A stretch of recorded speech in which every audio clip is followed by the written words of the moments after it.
안녕하십니까. 여러분들과 인문학에 대해서 오르세 미술관에 있는 작품, 파리에서 가장 사랑하는 사람들이, 파리 시민들이 가장 사랑하는 작품들이 모여있는 오르세 미술관의 작품들을 통해서 소개해드리고 있는 미술사학자 안현배입니다. 지난 시간까지 저희들이 이 오르세 미술관의 소장 작품들이 등장하기까지의 배경에 대해서 이제 말씀을 드리게 된 건데요. 오르세 미술관에서 보통 기대하시는 것은 인상파 작품들이세요. 그래서 인상파, 인상주의자들, 모네, 르누아르 이런 사람들을 보통 기대하시게 되는데, 그들이 이전 전통하고 달랐다 얘기를 그냥 말씀을 드리는 것보다 어떤 부분에서 달랐다 하는 것을 중점을 가지고 말씀을 드렸습니다. 예술을 뜻하고 있었던 자신들의 의지나 아니면은 그 예술이 보통 보여줘야 되는 기본적인 사항들이 시대가 바뀌고 사람들이 소비하는 예술의 형태가 바뀌게 되면서 얼마나 큰 편차를 두고 달라졌는지를 마네나 모네의 인상파 작가들이 등장했던 배경을 통해서 소개해드린 셈이죠. 오늘 여러분들하고는 원래 인상파들이 지금은 굉장히 많은 지지를 받고 사람들한테 인기 있는 작가들이긴 하지만, 처음에는 말씀드렸던 것처럼 인상파 작가들의 작품들은 계속해서 조롱을 받거나 공격을 당하거나 오해를 받거나 이런 일들이 굉장히 대부분이었었고, 이들이 도대체 언제부터 사람들한테 받아들여지고 평가를 받게 됐는지가 조금 설명이 부족한 편입니다. 어찌 보면은 거기 한 가지 또 재밌는 것이 있는데, 그건 제가 마지막 부분에 말씀을 드릴 텐데, 그래서 오늘 시간은 인상파들이 치렀던 초반에 정말 그들한테는 끝도 없는 전쟁 같은 남들의 비난과 또 오해와 이런 거에 대한 이야기가 어떤 작품들한테 어떻게 나타나는지를 말씀을 드리도록 하겠습니다. 인상파 작가들이 주로 받던 비난은 전통주의자들의 색깔이 그대로 써지지 않는다는 데 있었습니다. 그래서 알프레드 시슬리가 그렸던 모래 마을의 이 풍경은 자기가 살고 있던 동네를 그림으로 그려놓은 것인데요. 이렇게 전혀 역사적인 장소도 아니고 어떤 의미 있는 인물이 등장하는 것도 아닌데 이게 어떻게 예술이냐 하는 비난을 받았었죠. 이런 측면도 있었고요. 또 오기스트 르누아르가 그렸던 이 그림은 사실은 여러분들이 거의 대부분 잘 아실 것 같아요. 이 그림이 이 사람들에게 처음에 소개가 됐었을 때부터 지금까지 어찌 보면은 처음에는 화제가 되고 나중에는 인정받고, 그러나 지금은 유명한 그림이 돼서 오르세에도 많은 사람이 모여있는 작품이긴 한데, 한 가지 신기한 것은요, 이 그림에 등장한 인물들이 뭘 하는지는 사실은 잘 모르십니다. 직접 보셨던 분들도요. 이 그림은 여러분들이 딱 보셨을 때 뒤쪽에 배경으로 있는 수많은 사람들이 춤을 추고 있는 공간이 무대입니다. 블랭 들라 갤레트라고 부르는 파리 몽마르트르 쪽에 있는 이 요즘 식으로 얘기하면 클럽이에요. 젊은 사람들이 모여서 춤을 추고 하는 장면인 건데, 19세기 후반에는 노동자들이 어떤 스트레스를 푸는 차원에서 이런 클럽을 젊은 사람들이 많이 찾았었는데, 금요일 저녁에 문을 열어서 월요일 새벽까지 문을 열어놨었다고 해요. 그러니까 대낮에도 와서 춤을 출 수는 있는 거지. 이게 이제 낮 시간 동안에 일어난 일이고요. 앞쪽에는 춤을 추거나 아니면 여기에 와서 놀고 있던 젊은 남녀들이 그러니까 속된 말로 눈이 맞아서 지금 주소를 물어보고 있는 중인 거고, 이 오른쪽 끝에 있는 친구는 사실은 등을 지고 있는 친구보다 말을 좀 못해서 그런지 뒤에서 주소를 적으려고 연필을 들고 있는 것 정도로 되어 있습니다. 신기한 것은 이런 설명을 드렸을 때 아, 그거구나 하고 뒤늦게 아시는 분들이 굉장히 많으시다는 거예요. 제가 미술사라는 주제로 이제 수업을 다니는 동안 자주 느끼는 조금 아쉬움 같은 건데요. 저희들은 저희들이 교육받는 기간 동안 그림을 이게 누구 거고 그림 제목이 뭐다고 외우는 것을 주로 하지, 이 그림이 뭘 그린 거고 감상은 이렇게 하면 된다고 안내를 받은 적이 그다지 없습니다. 감상이라는 것 자체가 외우는 거지, 이게 중요한 그림, 비싼 그림들을 외우는 거지 그 그림이 왜 아름다운지에 대한 생각을 하게 만들지는 않았었어요. 이 그림이 처음에 비난받았던 포인트는 그런 겁니다. 등을 지고 앉아있는 저 남자 등에 있는 이 약간 색깔이 다른 구간, 얼룩덜룩한 구간을 당시 평론가들은요 먼지가 묻었다고 얘기를 하면서 비난을 했었다는데, 그림의 기초도 모른다면서요. 실은 여러분들도 금방 느끼셨을 거예요. 우리들의 지금 시각에서는 나뭇잎들이 있고 거기에 햇빛이 내려지면서 그 나뭇잎 사이로 햇빛이 살짝살짝 비춰지는 게 약간 얼룩처럼 보이는 저런 효과를 나타내게 된다. 그리고 이 그림은 중요한 게 그것뿐은 아니죠. 사실은 그림 전체에서 분위기가 굉장히 화사하고 밝고 색깔 톤도 그렇고요.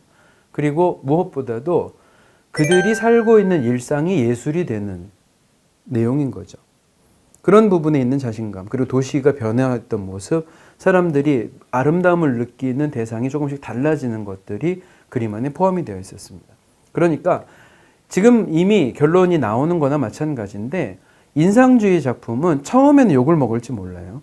새롭기 때문에 그런 거죠. 그런데 어느 정도 시기를 지나고 나서 지나가면 이 그림들을 전부 다 좋아하게끔 되는 것은 시간 문제였었습니다. 자, 이제 르누아르 그림에 이어서요. 카유 보트라는 화가의 그림입니다. 비 오는 파리의 거리라는 그림인데요. 사실은 사진 공부를 하셨거나 그림 공부를 하셨거나 하는 분들은 이 그림이 가지고 있는 구도를 이해를 못 하실 수가 있어요. 가운데 한복판에 저렇게 좌우를 나누는 가로등을 집어넣는 경우는 사진 찍거나 그림을 하는 경우에는 절대로 하지 않는 일일 겁니다.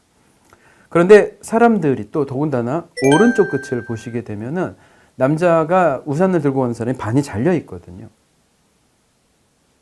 다 넣든가 아예 안 그리든가 둘 중에 하나였을 겁니다. 전통 회화에서는요.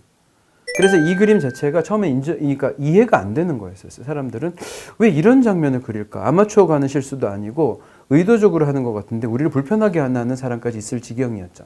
그런데 어떤 효과가 있을까요? 과연 이 그림은.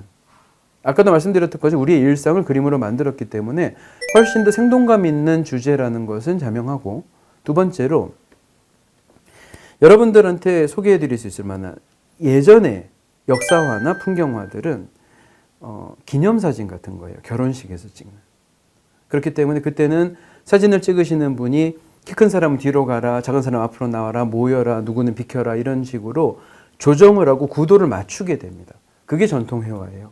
구도가 맞아야 되고 역사적인 교훈을 줘야 되는 거니까요. 기념으로 남기는 거니까. 그런데 지금 이 그림은 여러분들이 자제분들한테 핸드폰을 주시면서 찍고 싶다고 하니까 어디 여행을 갔었을 때 그럼 네가 알아서 찍어라 했을 때 그 어린이들이 쉽게 그냥 다 찍었을 때 누구는 잘려 있고 누구는 프레임이 바뀌어 있고 가운데 기둥이 들어가 있기도 하는 그런 그림이 됩니다. 무슨 의도를 가지고 이 비교를 말씀을 드린 거냐 하면요. 인상파 화가들이 의도하고 있는 게 어떤 거냐. 자기가 선택하는 순간, 생동감, 그리고 우연성, 그러니까 다시는 반복되지 않을 상황이 주는 어떤 자신만의 시간 같은 것이 인상파 예술이 하고 있는 핵심 목표였었거든요. 이것은 카이오버트라는 화가가 한번 이렇게 돌아보는 기간에 우연히 걸린 장면 같은 느낌이 듭니다. 그러면서 도시가 가지고 있던 비의 느낌, 사람이 지나가는 거기에서도 약간 우아한 것 같고 도시가 좀 세련된 것 같고 하는 분위기를 선사하고 있죠. 그래서 프랑스 파리가 그리웠던 사람들한테는 이런 그림들이 정말 비싸게 팔렸었고요. 오히려 프랑스에서 계속 사람들이 그림을 보고 비난하는 그 무대보다는 다른 데서 먼저 인정을 받게 됩니다. 클로드 모네가 그렸던 까치와 눈이라는 그림입니다. 흔히 많은 사람들은 그 당시에는 눈을 그리다니 미친 거 아닌가라고 생각을 했습니다. 왜? 눈은 색깔이 하얀색 뿐인데 흰색을 그림에다 어떻게 그릴 수가 있느냐. 모네는 입장이 다르죠. 당연히 다른 건데 누가 눈이 하얀색이라고 얘기를 하냐. 눈은 그늘에서 아니면 햇빛이 비치는 자리에서 어떻게 보면 각도에 따라서 온갖 색깔이 다 있다. 이런 주장들을 통해서 지금까지 하고는 세상을 다르게 보는 거예요. 이들이 외광파라고 불리는 이유도 그것 때문인 거고 빛에 의해서 색깔과 형태와 색감이 어떻게 달라지는지 등등을 다 얘기를 하고 있었습니다. 모네가 그렸던 그림 중에 모네는 같은 자리에서 시리즈 그림을 많이 그리게 되는데 연작 시리즈 중에 이런 게 있습니다. 모네가 살았던 곳이 이 노르망디 지방의 루앙이라는 도시였었거든요. 루앙에는 도시 가깝습니다. 원래는 지베르니 뭐 이렇게 왔다 갔다 하는데 루앙에는 왼쪽에 보시는 것처럼 대성당이 있어요. 루앙 대성당. 루앙의 노트르담 성당이라고 부르는 저곳에 앞에 있는 집을 렌트를 합니다. 그래서 그 집에서 이제 새를 살면서 창문 통해서 그 성당이 보이는 건데 그 성당 앞에다가 캔버스를 여러 개를 갖다 놨다고 그러죠. 그래서 성당을 관찰을 하면서요. 해가 뜨기 전 새벽에 해가 비쳐 들어올 때, 해가 졌을 때, 비가 왔을 때 다 다르게 그림을 그립니다. 그 그림을 크게 보시면은 이런 정도가 되고요. 이렇게 캔버스에 각자의 그림들이 있는 것을 보고 당시 친구였었던 나중에 프랑스의 대통령이 되는 사람이긴 한데 클레망소라는 친구가 와서 클로드 모네의 그림을 보더니 나는 저 성당이라는 대상이 변함없는 거대한 바위덩어리 같이 보이는데 너는 이 빛에 의해서 시간대에 의해서 저 큰 육중한 덩어리가 언제든 과자처럼 부스러질 수 있거나 아니면 또 더한 돌덩어리가 되거나 하는 것들을 차별을 두고 계속해서 표현을 할 수 있으니까 진짜 천재인 것 같다고 이런 것이 그림으로 선택돼서 사람들한테 많이 보여줘야 된다고 격려를 했습니다. 모네는 그 자리에서 몇 달을 살면서 그림을 계속해서 그렸어요. 다 모아보면은 이 정도가 됩니다. 모든 그림을 두고 전통적인 시각을 가진 사람한테는 이거는 사기에 가깝죠. 왜냐하면 같은 자리에서 색깔만 바꿔가지고 다른 그림이라고 팔게 되니까요. 그들은 정말 오랜 기간 동안 그림 하나를 위해서 구도를 연구하고 재료를 어떻게 쓸지를 보고 기간 동안 연습해가지고 차근차근 해서 그 그림을 완성했었는데 심지어 어떤 그림은 5, 6년이 걸리는 프로젝트가 있었는데 이들은 그림 그리는 속도의 면에서 전통적인 아카데미 작가들하고는 극명하게 대비가 됐었어요. 같은 자리에서 색깔 바꾸는 것을 다른 그림이라고 해서 파는 너희들은 사기꾼이다 라고 욕을 했는데 인상파 입장에서는 말도 안 되는 소리죠. 이게 어떻게 같은 그림이냐는 겁니다. 다 다른 건데 색깔도 느낌도 사람들이 선택하는 모든 것들이. 자, 이 사람들의 그림 중에서 모네의 그림 중에서 건초 더미 시리즈가 있습니다. 이 건초 더미 시리즈에서 여러분들이 보시다시피 이런 그림이 있다가 석양이 될 때는 이런 그림이 가기도 합니다. 그런데 건초 더미 시리즈에서 모네는 한 가지 시도를 더 했어요. 프레임을 살짝씩 바꾸는 거였죠. 이 모든 게 다른 그림이 됩니다. 전통 화가들은 인정 못하고 이해도 안 되는 부분일 겁니다. 근데 이 지금 시기에 프레임을 바꾸고 시간대를 바꾸며 나만 선택하는, 내가 선택하는 순간이 예술이 된다는 이들의 주장은 점점 더 힘을 얻을 수밖에 없거든요. 자, 이제 이렇게 됐을 때 우리들은 예술을 과연 어떻게 볼 수 있을까요? 모든 사람들이 공감하는 예술을 만들어내는 게 아니라 자기가 선택하는 것을 예술로 해서 사람들한테 가지고 왔던 인상파들은 초반에 비난을 받을 수밖에 없었어요. 근데 그들이 시간이 지나고 나서 그 싸움을 하는 동안에 점점 더 안정되게 됩니다. 제가 이제 초반에 무슨 말씀을 드리려고 했다고 그랬냐면요. 처음에 인상파가 등장할 때 신기하게도 이탈리아와 독일과 스페인에서 비슷한 풍의 화가들이 등장합니다. 시기상. 그래서 그들도 인상파처럼 빛 속에서 야외에서 그들이 새롭게 관찰하는 전통 회화와는 차이가 나는 그림들을 그렸었어요. 그런데 그들은 인상파처럼 유명하거나 인상파처럼 성공하지 않고 지금도 사실은 아는 사람들만 아는 이름으로 남아있거든요. 그래서 그분들이 물어볼 때가 있습니다. 이탈리아 사람들이나 스페인 사람들은 왜 우리 화가들은 유명하지 않을까? 저는 그 부분을 프랑스 파리라는 곳에 이 문화 중심지라는 사람들의 인식의 그 영향력, 거기에 더불어서 그들은, 그러니까 외국에 있는 스페인이나 독일에서 작업을 했던 사람들은 인상파만한 비난을 받은 적이 없습니다. 그렇게 비난을 받고 거기에 대항해서 싸우고 그러면서 새로운 자기들의 의견을 계속해서 내게 되면서 인상파 작품들은 점차적으로 사람들한테 영향을, 그러니까 인정을 받게 돼요. 그래서 나중에 인상파 화가들이 그렸던 이런 그림, 에트르타라는 프랑스 노르망디 해변입니다. 그 그림을 이렇게 또 이렇게 봤었을 때 사람들이 이제는 질문할 수가 있어지죠. 그러면 어느 시간대에 이걸 그린 거냐? 어느 계절에 그린 거냐? 그러면서 모네가 선택하는 새로운 색감들이 사람들한테 점차적으로 받아들여지게 됩니다. 에트르타는 이렇게 생긴 장소인데요.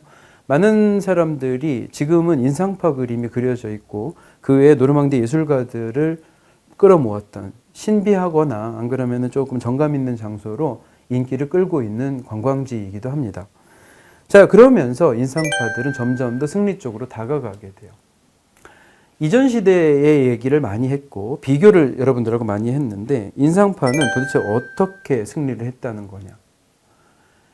그림의 시장, 그림이 판매되는 구조가 다른 상품과 비슷하게 달라졌습니다. 그림을 판매하는 판매상들이 생겼어요. 우리는 이 사람들을 가리켜서 화상이라고 이야기를 합니다. 폴 드랑류엘, 안 그러면은 앙보아즈 볼라르라는 이런 유명한 화상들은요. 지금까지 그림은 국가에서 주문을 하거나 부자가 주문을 하거나 그런 식으로 주문 생산제였었거든요. 근데 이 사람들이 신기한 역할을 하게 되죠. 인상파 화가들을 만나서 어느 기간까지 그림을 다 그려주면 내가 그 그림을 모두 사서 팔 거야 라는 제안을 하는 거예요. 그게 화상의 역할이었습니다. 지금은 너무 흔하기 때문에 여러분들이 짐작하실 거예요. 갤러리에서 그림이 걸려있고 방문객들이 내가 마음에 든다 그러면은 거기에 그림을 사면서 빨간 딱지 붙이는 요 시스템을 여러분들도 이미 아실 텐데 그거가 처음 생긴 겁니다. 이 사람들을 통해서 그럼 뭐가 변하느냐? 예전에는 돈을 낸 사람한테 계속해서 영향을 받을 수밖에 없었어요. 그들이 돈을 냈기 때문에 그들을 위해서 그림을 고쳐줘야 될 때도 있었습니다. 화가들이 예술가로서 대접을 받는 것은 아닌 거죠. 그러니까 그 경우에 화가들은 장인에 가까우셨을 겁니다.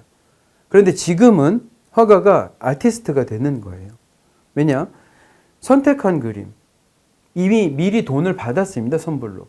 자기가 돈을 다 받고 나서 자유롭게 그렸던 그림을 이 화상들이 평론가들이 도움을 받아서 이 그림이 왜 좋은지를 주장을 해가면서 전시를 했을 때 일반 사람들이 그 그림을 보는 동안 설득이 되면 그림을 사서 가는 거죠. 자, 이런 구조가 되는 거. 지금 시장에 맞게 구조가 되는 게 인상파가 처음에 했던 일입니다. 이 화상들을 통해서 인상파 작품은 훨씬 더 많은 데 인정을 받게 돼요. 특히 미국 전시회나 안 그러면은 다른 나라에 있었던 전시회에서 프랑스의 아카데믹한 그림들은 워낙에 내수에서 끝이 나게 되는데 외부로 수출이 돼서 나왔던 프랑스의 새로운 유행, 젊은 작가들이 인상파 작가들의 작품, 색감 훌륭하고 어떤 들어가는 기본 지식이나 막 복잡한 걸 알아야 되는 게 아니라 색채가 아름답고 풍경이 마음에 들어서 사게 되는 가벼운 상품으로서 인상파가 대중들한테 소개가 되면서 인상파는 이전에 없었던 성공을 하게 됩니다. 그 인상파의 판매의 양, 그리고 사들이는 사람들의 각지에서의 성공들이 프랑스에서도 어떤 이들에 대한 평가를 제고할 수밖에 없게 만들죠. 새로운 직군도 등장을 하게 됩니다. 여기에서 또 현대 예술로 다가오는 징조들이 나타나는데 에밀 졸라라는 사람, 왼쪽에 있는 사람, 그리고 스테판 말라르메라는 당시 비평가이면서 작가고 시인이고 했던 사람들입니다. 이 사람들이 했던 얘기 중에서 오늘 제가 여러분들한테 말씀드리는 것 중에서 핵심이 나옵니다. 말라르메가 했던 이야기인데요. 평론을 쓰는 사람 중에서 저렇게 쭉 얘기가 나옵니다. 근데 밑에 부분에 우리 예술, 여기에서는 그 인상주의자와 모더니스트들을 뜻합니다. 우리 예술의 근본적인 목적은 객관을 주관화시키기 위한 것이 아니라 주관을 객관화시키기 위한 것이다. 말을 좀 어렵게 하는, 평론가들이 대체로 말을 좀 어렵게 하니까요. 이걸 제가 한 번 더 풀어서 말씀을 드리면 이전 시대 루브르에서 여러분들이 보실 수 있는 그림들은 누구나 다 명작이라고 공인을 해준 그림들입니다. 그거는 객관적인 사실에 가까워요. 다빈치의 그림 중요하다. 라파엘로 아름답다. 보디첼리 여성이 정말 아름답게 잘 그려져 있다. 이런 것들을 객관적으로 돼 있는 것을 주관이 여러분들 스스로가 미술관에 갔을 때 교육을 받는 거죠. 이 다빈치는 중요하니까 외워. 보디첼리는 아름다운 거다. 보면 돼. 많이 볼수록 사람들은 그런 아름다움에 적응을 하는 거. 그게 객관이 주관화되는 겁니다. 그런데 지금은 바뀐 거예요. 방향이. 나만 그걸 선택했습니다. 인상파 작가들의 경우죠. 나는 그걸 아름답다고 판단합니다. 하지만 처음엔 욕을 먹었어요. 그러면서 그걸 들고 나와서 객관적으로 인정받기 위해서 싸우는 과정이 필요한 거죠. 그래서 그 사람들이 이걸 비난을 할지언정 자기는 계속해서 변호를 해가면서 왜 이런 예술을 자기가 했는지를 설명을 하는 거. 지금 흔하게 여러분들이 보실 수 있는 예술가의 기본 태도에 가깝습니다. 여기에서 예술의 어떤 근대적인 모습, 모더니즘이 어떻게 시작됐는지를 알 수가 있는 겁니다. 지금은 예술이 복잡해졌어요. 그리고 평론가들의 역할이 굉장히 커졌습니다. 그들과 함께 평론가들과 공감을 하게 되고 같이 싸우고 우리들한테 보여주는 예술. 원래 스테판 말라르메라는 사람은 이 문장을 주관을 객관화시킨다고 표현하지 않고, 이건 제가 약간 풀어서 쓴 얘기고, 주관을 객관에게 강요한다고 썼습니다. 그게 중요한 부분이죠. 우리는 강요를 받아요. 예술가들한테. 난 이게 아름답다고 생각을 한다. 그거에 동조하든 하지 않든 그것은 여러분들이 자유기는 한데, 그만큼 예술은 다양성을 가지게 되고 훨씬 더 다채로워졌죠. 예술가들에 대한 이야기를 할 때마다 이런 이야기가 나오게 됩니다. 우리가 예술을 바라보는 눈을 과연 어떻게 해야 되는가. 맞다, 틀리다 하는 것이 이제 없어지는 시대가 되는 겁니다. 그렇게 따지게 되면은 예술가들은 점점 더 자신을 어떻게 하면 대중과 가까이 어필할 수 있는 것을 연구하게 돼요.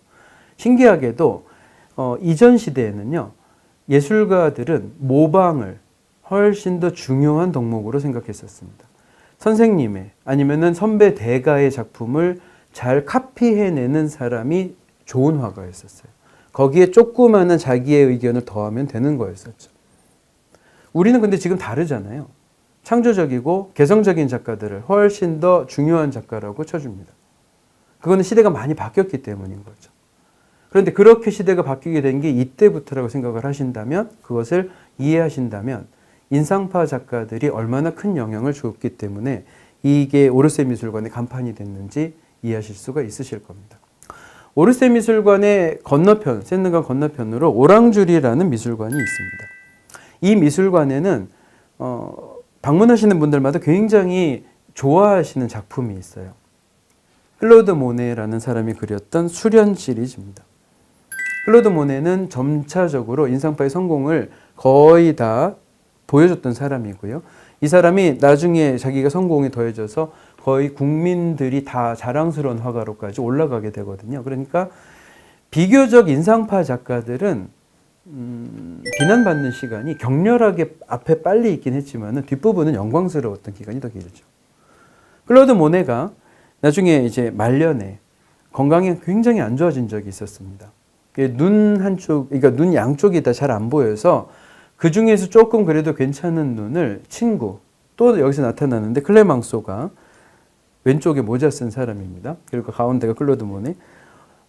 클레망소가 와서 설득을 해요. 수술을 받는 게 좋겠다고. 그래서 그 수술을 받고 한쪽 눈의 시력을 되찾아서 그래도 자기 남은 몇 년 동안, 생애 몇 년 동안 다시 한번 그림을 그리겠다고 마음을 먹고, 자기가 연못이 있거든요. 그 연못 위에 있는 수련들을 그림으로 그리고 있었는데, 클레망소가 와서 부탁을 했다 그러죠. 지쳐있는 1차 세계대전을 끝내고 지쳐있는 프랑스 국민들의 마음에 조금 위로가 되는 작품을 하나 좀 부탁을 하자. 그래서 모네 수련 시리즈가 만들어지게 되는데, 이게 당초에는 약간 문제가 됐었습니다. 왜냐하면 살아있는 작가의 작품이 완성도 되지 않았는데 국립미술관에다 넣어줄 테니까 그려줘라는 식의 주문은 처음 있는 일이었어요. 그래서 이게 특혜다, 친구로서 뭐 어떻게 했다, 뭐 말이 많았으나 결과물을 보고 사람들이 생각을 더 이상, 그러니까 거기에 대한 비난을 안 하게 되죠. 오랑주리라는 미술관은 특징이 있는 게 타원형으로 되어 있는 두 개의 큰 방이 있습니다. 이 방에 들어갈 만한 캔버스를 여러 개를 이은 대형 그림 8개를 그리게 되는데, 총 그림이 길이만 따져도 100m가 살짝 넘습니다. 이 속에서 사람들이 마치 가운데에 있는 타원형의 벤치에서 앉아 있으면은요, 방향을 살짝 돌리는 동안 연못 위에서 배를 띄우고 시간이 변해가는 과정을 느끼는 거하고 비슷합니다. 연못 위에 있는 하늘의 구름이 물 위에 비추고, 그리고 수련들이 떠 있고, 거기서 종종 꽃이 피어 있고, 연못 밑에 있는 수초들이 같이 섞여가지고 짙은 색이 나오고 옅은 색이 나오고 하는 것들을 변화를 계속해서 주고 있는데, 연못이 가지고 있던, 그러니까 지금까지 인상파가 하고 있던 의도예요. 여러분들이 보셔도 이제까지 느끼셨겠지만은 시간대에 의해서 바람이 혹은 공기가 조금씩 바뀌는 동안 얼마나 색과 이 분위기들을 다르게 연출할 수 있는지, 그것을 클로드 모네는 끊임없이 관찰을 하고 여기다 집어넣었습니다.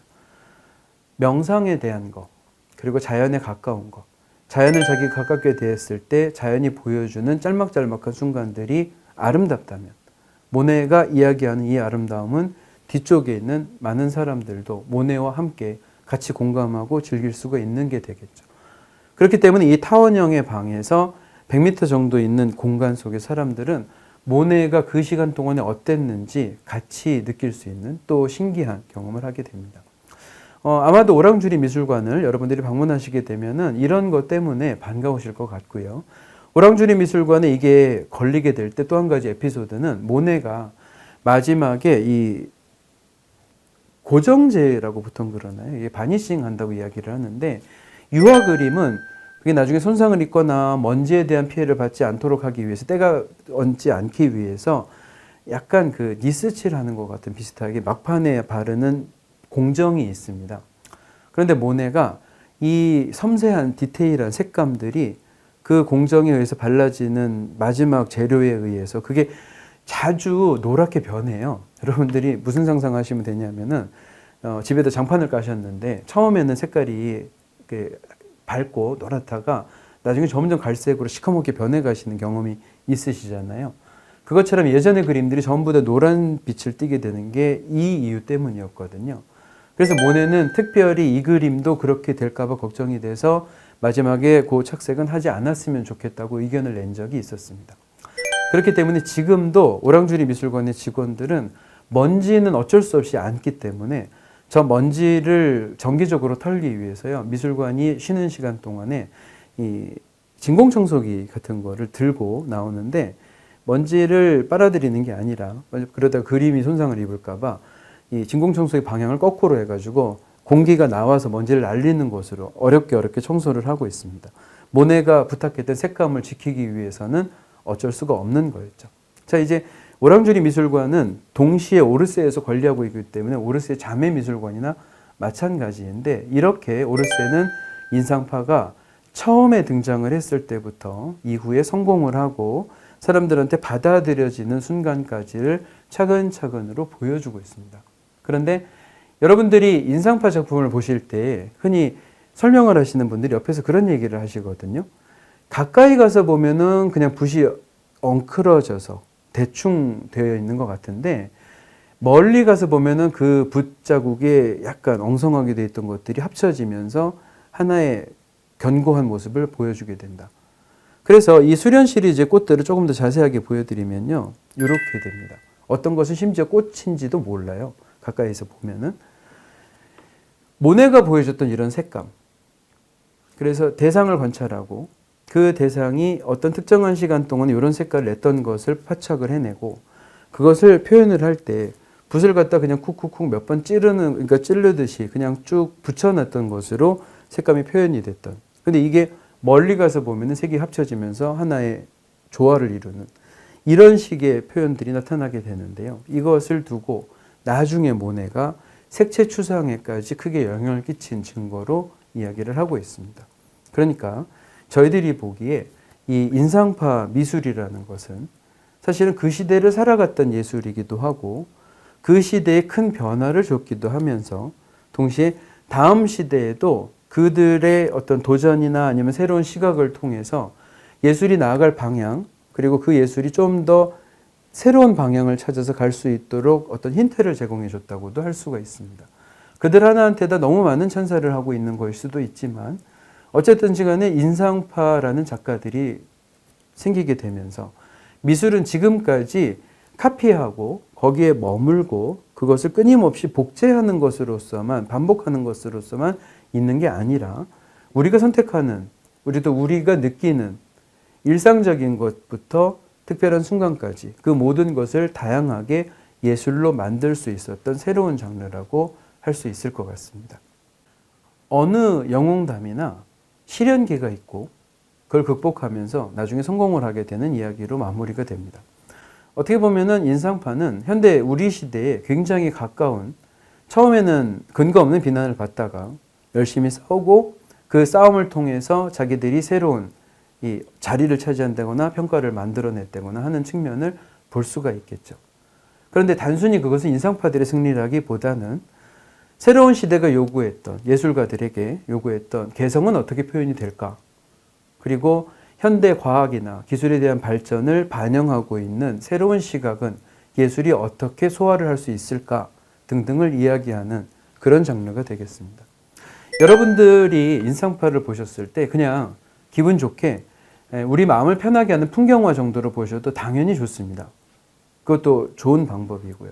더불어 인상파들이 나타날 때 시끌시끌했었던 사건, 그리고 그들에게 가해졌던 어떤 비난이 나중에 어떻게 변했는지에 대해서 관심이 있는 분들은요, 나중에 인상파들의 작품을 따로 찾아보시면서 오늘 제가 들려드렸던 말씀을 기억을 하신다면은 그들이 관찰하고 있던 자연과 그들이 받았던 비난의 이 격차 속에서 참 재밌는 시간을 살았겠구나 하는 즐거움도 느끼실 수 있으리라 생각합니다. 감사합니다.